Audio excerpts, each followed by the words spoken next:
Conan, what is best in life? To crush your enemies, see them driven before you, and to hear the lamentation of the women. That is good. Bonus episode. You'll see why when you listen to it. Episode that Jason Horn requested. He had some announcements in regards to Lord Marshal. So we wanted to get those out there for everybody in the wild. And that's why we have the bonus episode this week. So hope you guys like it. Hope you guys enjoy it. It's a little bit out of the usual. It's a little more serious. But we have a good talk about directions for the Lord Marshal, where things are going. And we do run down the rankings to start off the show. So if there's like 3 tickets left to Monkey. So if you want a ticket to Flying MonkeyCon on 40k side, you better get a ticket quick, get it fast, because I think there's only like 2 or 3 left. And I look forward to seeing everybody in August and having a good time at Flying MonkeyCon, playing some 40k, playing some Age of Sigmar.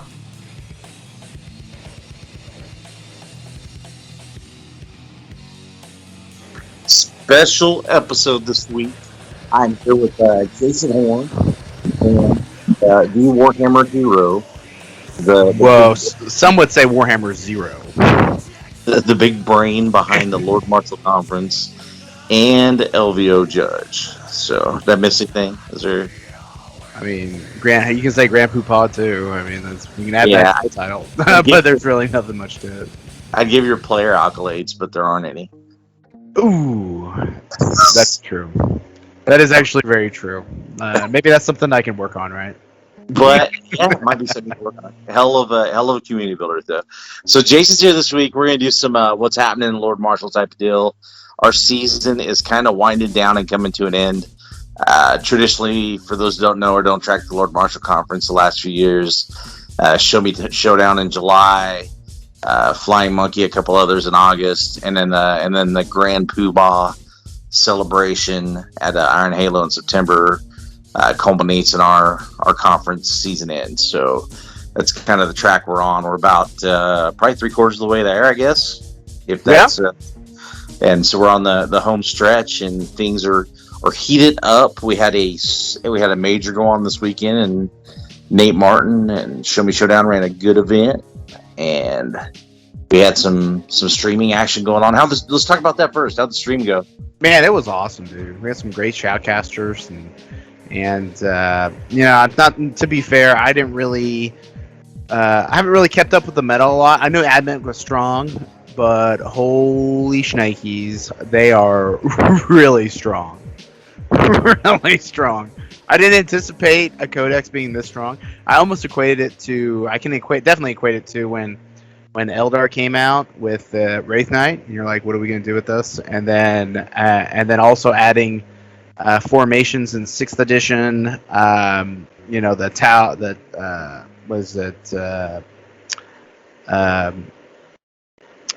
you had the Tau and the Eldar, Tau and the Eldar action, so you had 3 broadside, or 3 Riptides and 2 Wraith Knights, and you're like, what am I doing with my life when you're coming up against this? And so that's kind of what I equated to right now, but hopefully it'll change sooner than later, so you don't have to run like a whole year against all that. So yeah, and I told a lot of different people that the unfortunate thing is this has been my favorite edition of Warhammer 40k as far as the rules and the terrain and the way the game works, but unfortunately there's been a codicy issue. So there's some the codexes need to be in a place where they're just as good as the base rules, and I hope we find that before it's time to dial in for 10th edition and start the whole gimmick all over again. So yeah. I mean, but what I'm really happy about is that GW is addressing these issues. At least they're coming out with something within a couple months. I mean, we were back in the dark times before the Emperor, and we would go 6 months without, any type of changes. So this is pretty awesome. Play with your book from 2 editions ago. So. Yeah, Dark Eldar, right? Orcs. I remember playing with the 3rd edition book from Orcs in 6th. So, well, let's get into some Lord Marshal standings here and update everyone on how the hard work's been and what's been. Oh, I might have clicked on the wrong thing. Damn it! I clicked on the wrong thing. Damn it! ranking. Yeah, I was really proud of you for showing up with Space Wolves at Show Me Showdown. Yeah, I spent a lot of time hobbying on that army, and I thought it looked exceptionally good. Unfortunately, the paint judges did not agree with me, so it kind of, Was it Nate Matt- Martin this time? it was not Nate. It was whichever one of his judges went by the rubric. Matt Neely was up until the 13th hour slapping contrast paint on Dark Eldar in a piss poor manner, and he scored like almost 20 higher than I did on the rankings, and I'm kind of like, man, this crushes my soul. I don't know if I can even. Yeah, well, we're gonna change. I feel like that'd be one of the projects for next season is we change up the paint rubric. I definitely have some ideas, and I think I'm going to put together how we're going to do paint judge monkey, because I think we need to have a better system because it is not working in some ways. And if you saw the army that I had, like I don't think I had best painted by any measure. So don't take that. But I think I could have been at least top 15 or top 20, and to be thrown at 50th when there were dudes that had models that weren't even glued on their bases and no display mat or base or anything, like scoring way higher than I was with half painted armies. I was like, someone's not consistent here, but it is what it is. Hey, you know what? Maybe next year you can do something more about it, right? More about Maybe. But I'm going to go ahead and let's get into the individual rankings. Yeah. And what we had a little bit of a shake up and some ups and downs, but I'll go through the top 10. So in 10th place is Mr. Stuart Reed. In 9th place is Aaron Cookie Cook. I played Cook this weekend. He got me. So we were 1-1 in our series. Now I'm 1-2 in the series versus him. John Brock has slipped to 9th, but I think he's moved out of the region and is probably on the sailboat somewhere. So I'm not sure him again. Kyle McCord at 8th.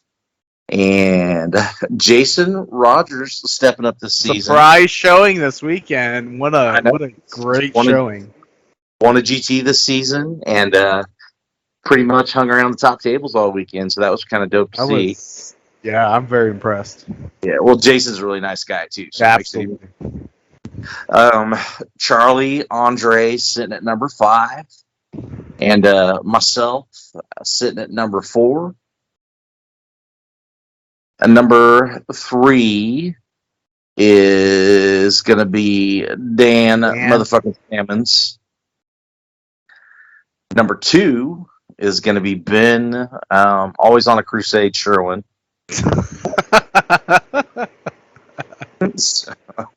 Dude, man, it's like AdMech. You basically gave like the best gun guy in the room all the guns that weekend. Well, I mean, there's a story behind that. I got to fortunately I got to stream Ben twice. 4 games. If you wanna, I'll post this on the YouTube. But I think one of my favorite games of the weekend was Ben playing Dan Sammons. Oh yeah. And if history has told you anything, Dan routinely beats Ben by a wide margin. Yep. And let's just. What? I'm sorry. Someone in that series always goes first, and that did not happen at this event, and we got a drastically different result. So yeah, it was very interesting, and I'll just say Ben was giddy as a schoolgirl playing this game, and if I wish I had a wide pan shot of the whole match, so you guys would have seen Ben Sherwin's face during the entire round. So it was hilarious. Very funny. And number 1, grinding it out. He's got a pretty big jump on everybody, man. Like Ben and Dan are sitting pretty close to him, but the rest of us are kind of getting left in the dust. James Kelling, man, rocking 571 points. Like I said, Ben and Dan are 550, 551. Next closest is me at 519. So he's hopped up there. He's gonna be hard to catch before Iron Halo, and I think he's hitting Monkey and a couple other events. So might still see. Awesome. Yeah, he's having a hell of a season. He was playing Dark Eldar though. He kind of went away from the craft worlds. I think he should man up and just rest of the season craft. But funny. do you want to go over the team rankings? You gonna do those? Yeah, I can do that real quick. Sorry, I was just looking at James's rankings. So, number 3 is the Outlanders. Let's start at 5. Oh, so, excuse me. Okay, number 5 is Flying Monkeys. There we go. Number 4 is this team out of Texas. I think that's all we should probably say about that. Just kidding. I love everyone in Texas, especially Nate. Nate, good. Nate, I love you too, man. So I just want to let you know. Listen, I love Nate Goodfellow. I love all them dudes, but they are the easiest sons of bitches to trigger in the universe. So hey, I do want to give props. I do want to give props to one of the Team Texas guys. We had Robert Moreland on the stream, and what a gentleman! He played Scott Thompson, and it was a really great game. And those when you get someone on stream that you don't know personally, it's kind of like, hey, this is going to be a good game. But man, I tell you what, Robert, you did a great job on stream, and I can't give you any more kudos than I am now. So appreciate you being an awesome guy on the stream and letting us do it. So there you go. Now you do your number 3. All right, number 3, Outlanders, and I think they're previous winners from last year. And then number 2 is 40KC. Yeah. And number 1, yeah. Did you want to say something about that? I'm just to say 40KC stepping it up this year. Like traditionally, they've been middle of the pack kind of just chill out club, and they've had a few of their guys become some contenders and get up there in the rankings. So it's kind of dope to see them up there hunting for that best team. Yeah, it's actually really interesting because Show Me Showdown was traditionally their GT. And so you had, Sean Dilley and a whole bunch of people from 40KC not play. I mean, you did have some, but they were representing. Like Sean didn't play that. I think he would have done pretty well. So yeah. Well, Sean's one of the better players in my opinion. So, but it was good to see Tony Tebow out. Out doing the thing. Joe Grudowski. They got some good guys on that team. I really like that club. Yep. And then number 1, man. Frozen North. Now, have they been number 1 the entire season, or has it kind of been a battle between them and Outlanders? And there's been some Outlanders up there, and Frozen North has taken it back. And Frozen North had an exceptional outing at Show Me Showdown. They had the top 10, I think 5 of the fuckers were Frozen North. I could be wrong on that, but I think I was pretty close around there. But like James Kelling, Ben Sherwin, I think Axel had a good outing. Scott Bludgeon had a pretty decent outing. No, he did not. He was playing Tau. But they had some other players that did pretty well in the top 10. So they actually had 4. They had a Dark Angels player. I can't remember. I think his name was Charlie. Was that him, or was it? Yeah. So of the rankings that are being counted, 1, 2, 3, 4. 4 from Show Me Showdown. So yeah, they had a really great showing. So. Yeah. Well, good. Well, that's there's the team rankings, and if you're interested in joining the Lord Marshal Conference, either hit myself up or hit Jason Horn up, and we'll get you the details. You can always go to lordmarshal.org. There's a lot of resources there. That's where we consistently can check the rankings, submit your event.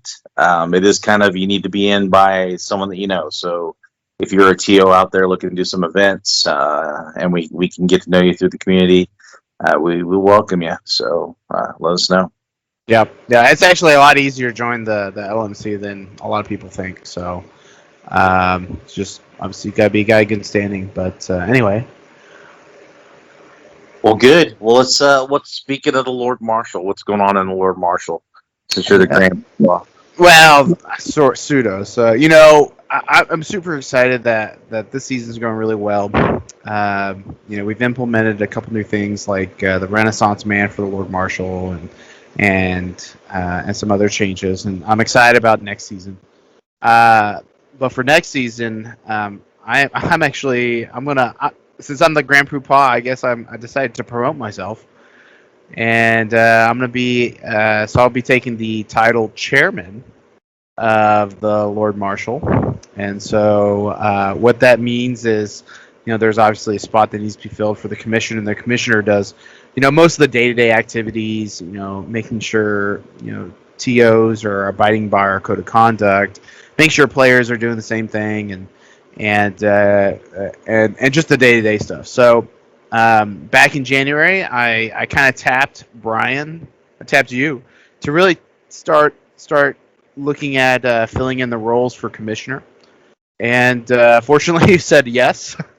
So I was pretty excited about that. And so for the starting the 2022 season, Brian Hunter is going to be the commissioner, and then I'll be moving on up to the chairman. So, Brian, I kind of wanted to get your thoughts on this. You know, when I first originally asked you, you know, what were you thinking about? You know, what were your thoughts, and kind of what was going through your head? That our leadership styles are drastically different in some ways. I don't know. I think we're a little the same. Just maybe a tad. Sometimes. I think sometimes you listen to me after the fact, but you do listen. So, hey, you know what? I'm okay to say that I made a mistake. I don't mind that. No, it's fine. I'm excited about it. I think, you know, my thing is I think that we have a good thing going. You know, I have guys that never leave the region, you know, as far as like hitting the bigger events, hitting the bigger tournaments, getting out to, you know, the ITC super majors that are rolling around. And the conference means something to them, and the conference means something to our community locally. And a lot of time guys don't even really care if the ITC points get in. They're more worried about getting the Lord Marshal points. And I think that's a neat thing that reflects on what we've done in the region. I think it's encouraged play. And I think that I can continue. You know, the boat's already going. I just got to not steer it into a rock. And I also I think you'll do fine. Yeah, I can add my own touches. And you know, we've been pretty renowned for protecting players against less than honorable behavior or less than honorable folks, and I think we'll carry on that tradition. And I, in a lot of ways, can be a no bullshit guy, and I think some things will, you know, that traditionally, you know, we've done will continue to be done, and we'll be doing the good things. So you know, I think nobody does it alone. I think you set up a team around you to support you and help you make it successful, and that's kind of what I'm going to have to do. Is I'm going to figure out who I want to support me and who I want to listen to and who I need to take counsel from as far as decisions and moving forward. And that's probably going to be the biggest challenge for me, because everybody has opinions and not always do they agree, and not always are the best ones. And sometimes I think the best ones are in between all those lines. And I'm going to have to be able to listen and still make the deciding thing and not fuck it up. So, well, I mean, honestly, that's kind of one of the hardest but most rewarding things, is because you get to, you know, when you're talking with the few guys that you really, you know, essentially it's our executive team. You know, when we talk with them, you know, I really give them, like, I really consider their opinion, and you know, there's been plenty of times I've had really bad ideas, and you and Nate and Tim are like, that doesn't really make sense, and I'm like, no. I try to like push it through, and they're like, nah, I don't think that'll work, and so you know, and I think that's good. You know what Dan Salmons calls the executive committee? What does he call it? The Illuminati. Sure, I'll go with that. So I'll go with that. The Lord Marshal Illuminati. I don't understand that, Dan. You know, if you were in my position, I think you would understand why we do what we do. So, but he's probably still butthurt because he got beat down by Ben Sherwin with points of his own. So, shots fired. Yeah, you can catch that game on Twitch or on YouTube when I post on YouTube. So yeah, my game one. If you want a fun game, that was it was fun for me and Jenny. Maybe not watching her get kicked like that was nice, but there's a fun round one game between me and Jenny playing Space Wolves versus Zinch and Thousand Suns. Yeah. We had Stud or Scrub, which is a podcast out of Canada, shoutcasting. They did a phenomenal job as well. So I would also definitely recommend checking it out. I'll have to go just so I can hear the commentary on the stream. Yeah, it was good. So, you know, I'm really excited. Brian, for you to take over and to do a lot of the day-to-day stuff. So I'll still be around. I'll still be approving tokens, and nothing's really changing. In my mindset, I always knew that being the commissioner isn't really, I'm not going to do it forever, right? This is not. This is kind of a full-time job on top of my full-time job on top of my family, and I think it's important that when you feel changes are coming, that you don't hold on to something and just run into the ground. And that's what I didn't want to do, because I've got so many friends here in this environment, so many friends, and I think I'm excited about the new leadership coming in. I'm excited about what ideas that you and your team will bring to the table, and see where you can go from here. And I'm excited to be hands off and seeing what comes to fruition. So There we go. I think I probably bite the bullet a couple times and just let some stuff happen. But probably. I mean, if you don't tell me about it, it's probably all right. but it's still like the thing, and that's the thing I think at the end of the day we forget sometimes when we get so wrapped up in rolling dice and trying to win games. And I am just as, if not more than, guilty of that than other folks. And like I was thinking about this weekend at Show Me Showdown, and like I have friends from all over this country that were there, and all of us just kind of acted like we'd never left each other's presence, and we still went about those relationships, those jokes, those people, and that's what the coolest thing about this is, like you and me, we met at a Warhammer event where a really bad situation got turned into both of us being able to do good things for all the communities. And I'd like to see something else like that come out of it down the road when my tenure's done. And we went from me being some stranger at your tournament to like you're emceeing my wedding here in a few months.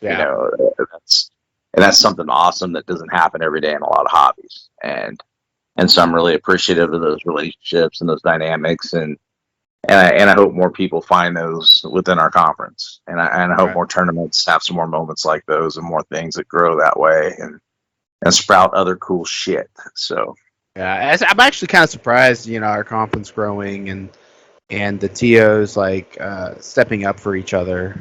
And if you want to be if you're an RTT level TO guy, kind of in our area, definitely hit us up, and we'll let you join the RTT chat, because it's pretty hilarious, because that's a chat with a lot of the folks that are in the top 10, and as well as some other guys, and I think what we talked about today was hilarious. And Brian, did you create a meme about that? About what was posted in that RTT chat? I'm not sure. Okay. But the thing is, though, that's part of being in the conference is the resources. It's if there's rule struggles, rules conundrums, player issues. If you're trying to learn or get your feet wet running tournaments and you don't know what you're doing, there's a lot of experience. I mean, there's a lot of guys with a lot of years of experience and great ideas. And I've been around Warhammer since the early '90s, and now every now and then guys will say stuff that like I've never been presented or thought of, and I'm like, that's a damn good idea, and just having all those brains together in one place to problem solve or engineer positive steps moving forward is one of the benefits of being in the conference, and it's helped me be a better tournament organizer. It's helped me be a better member of my community, and and that's what I hope it'll bring for other folks. Yeah, agree. Well, good, man. Are you ready to take a back seat and stream games and maybe actually paint and play some models? Yeah, I will. I need to finish my sister's army. So yeah. I do have one more announcement though. So what is it? Well, and so I want to make sure that everyone knows that this Iron Halo will be one for the record books, because it will be the best one. And I do want to let everyone know that this will be the last Iron Halo that I will be running. So currently, I don't have anybody that I'm tapped that's going to be running 2022. So I'm right now. I'm running under the assumption that there will be no 2022 Iron Halo, and which is kind of like a scary, but I think a bittersweet moment for me. I know that, like I said earlier, if you feel like the passion as it was not the same as it was when you originally started, you should maybe tap someone else to do it, or find some help. And I've tried to find some help for a couple of years, with running the Iron Halo, but unfortunately got a couple of my buddies that were doing it with me or are moving on with life, and running a huge event like this is a lot of fun. I built a lot of relationships, but I think I'm excited to paint my models and spend some time with my family and do that. So number one recommendation is buy your ticket to the 2021 Iron Halo, because I'm pretty sure there's not going to be a 2022, but we'll see what happens in the future. And the cool thing is that I think Brian, but I've kind of asked you to have I asked you if maybe the Flying Monkey could be the season cap for the LMC season 2022. So I'm pretty excited for that happening, and that might mean that we need to change some dates on when our season starts or ends or whatever you call it. But I think you guys are doing a great job with your con, and I think it's going to have room to grow. And I mean, maybe get into a bigger venue or whatever. So I wanted to get your thoughts on that. I think we can do it. I think it'd be cool. We've had some setbacks and like COVID kind of smacking us in the PP last year, and it's this year we're actually double major which is kind of neat. I think it's unique to the Midwest. We have not had an event that had Age of Sigmar major GT and a Warhammer 40k major GT, and we've got a dual GT this year for the first time. And so next year, we'll see what else we could maybe do. But having the Lord Marshal season capped off there will be super dope. So it'll be neat, and we'll find a way to incorporate it and do it right. And if we mess it up, we'll just try again next year. So hey, that's what I do. Yeah, pretty much. That's all you can do, really. Just tell people you messed up and drive on and do it again. I mean, hey, we're only human, and this is people don't understand. I guess people don't know how hard it is setting up awards, or like within a 45-minute time frame. Pretty tough. It's tough. Very stressful. I am grateful for Duncan. I give Duncan so much crap, but Duncan puts in a lot of hard work figuring that stuff out, and he's great, and I'm grateful to have him, so I don't have to mess with that kind of thing. So it'll be, I guess I'm telling him here publicly that I appreciate the work, because it is a lot of work. And it's tough. And if you mess it up, someone will let you know that you messed it up. Yep, that is true. So, I mean, I've definitely experienced that, but yeah. Well, we could probably close her out there. Yeah. But again, I appreciate all you've done for the Lord Marshal, Jason. I appreciate what you've grown, and I appreciate the trust that you're putting in me to move forward with it. And we'll still be working together. I hope you can catch the break and maybe find some fire that you might not have had anymore for this and something else. And you're not getting rid of me because you're one of my good friends. So I appreciate that. For the record, I still have the fire for it. It's not burning as strongly as it was a couple years ago. So excited for you. I'll give you some kind of lotion to clear that up. I think you have plenty. All right. On that note, we're going to close her out there. Thanks for listening, everybody. Yeah. Visit lordmarshal.org. If someone wants to buy tickets to the last Iron Halo, where do they go, Jason? You go to ironhalo.org, and I think we had like 55 or 60 left, something like that. So yeah, so good. Awesome. Might be the last one, but it's definitely the last one run by Jason Horn. And Halo is usually my favorite event every year. So it's in the region anyways, outside of LVO, but like LVO is just on a whole nother level as far as Absolutely. But alrighty, guys, that's the episode, and I appreciate Jason coming on tonight. And we will be back. This is going to be a bonus episode, so there'll be another episode dropping Friday, and we're going to talk about the actual competitive side of Show Me Showdown, and should have Dan and Ben on both. So Ooh. interesting back and forth there. Dan has had a rough week, man. Dan has had a rough week. He's still without power at his house because there were some storms in Omaha. Oh, And yeah, so it'll hopefully everything's back up for him on Thursday because he still had a good showing. And a lot of guys had a good showing. And Duncan had a good outing too, so I want to hear Duncan's opinion. So I'm done rambling. So last word, Jason, what you got? Dice safely. Ah, I got it in there. There it is. There it is.